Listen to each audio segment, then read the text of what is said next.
I don't care how many medals you've won. I don't care who you've trained with.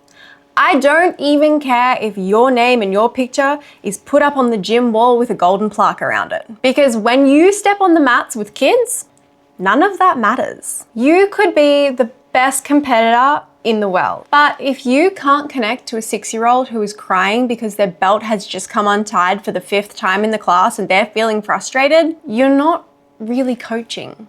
You're just performing. And there's a really big difference between performing jiu-jitsu and teaching it to kids. I have trained with world champions. I've seen the photos, I've seen the medals.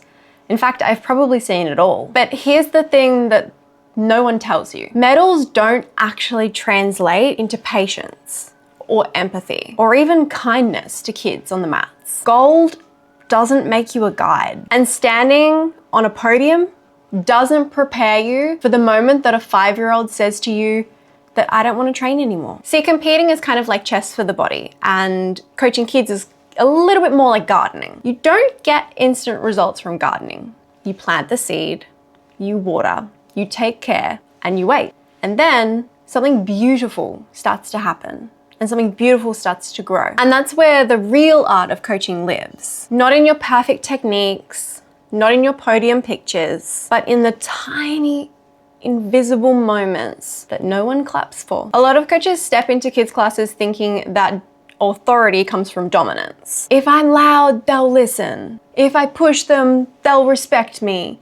They'll work harder. But kids don't actually respond that well to dominance. They respond better to connection. Think of it like jiu-jitsu itself. Force against force, you lose the energy. Connection and timing, you're gonna win more control. And coaching kids works exactly the same way. The moment that you stop trying to overpower them and start trying to understand them, that's when your class is going to change. Because authority doesn't come from volume, it comes from being present. Every kid's class has a dragon. Not the fire-breathing kind, but the one that has noise and energy and unpredictability. And some coaches see that dragon and they start to panic.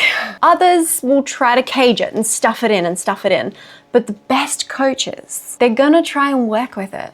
They're gonna try and understand it. They're gonna try and dance with the dragon. Because the dragon isn't actually the problem. It's the spirit of your class, and it's the spirit of you and the energy that you're bringing to your environment. It's the curiosity, the creativity, the chaos that makes kids kids. And if you fight it, you will burn out. And if you learn from it, you're going to unlock something magical and something that feels special. And that's why medals don't prepare you for this. They do teach you control and perfection, but kids will teach you humility, adaptability, and empathy. I'll never forget this one class. I had this little boy who was about 7 years old, and he was sitting in the corner of my class. He wouldn't join in.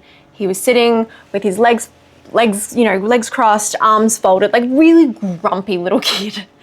And nothing I did worked. Nothing I said to him would make him want to join in. Nothing, I could see he felt maybe not safe, he wasn't sure of the environment yet, but nothing I did worked. And so I gave up trying to get him involved in joining in the class. And instead, I sat beside him and I said, you don't have to train today, but can you help me to coach instead? And automatically, his eyes lit up. He felt seen. And that was it. That was the shift. It was the moment that I realized sometimes kids don't need you to push them. They just need to feel like they matter. So he came back on the mats 5 minutes later, and not because of technique, not because of the game, not because he was going to train with his friends, but because he felt like he mattered. We measure success in competition by medals. If you win, you're successful. But in kids coaching, success looks completely different. It sounds something like, hey coach, I did what you told me to do at school today. It looks like the shy one who finally puts up their hand to share something in the middle of class. It feels like a hug that you get at the end of your class. Or a parent who whispers to you that you've changed the way that their child sees themselves. That is the gold that we're chasing. Not the shiny kind, the kind that is going to stay with these kids forever.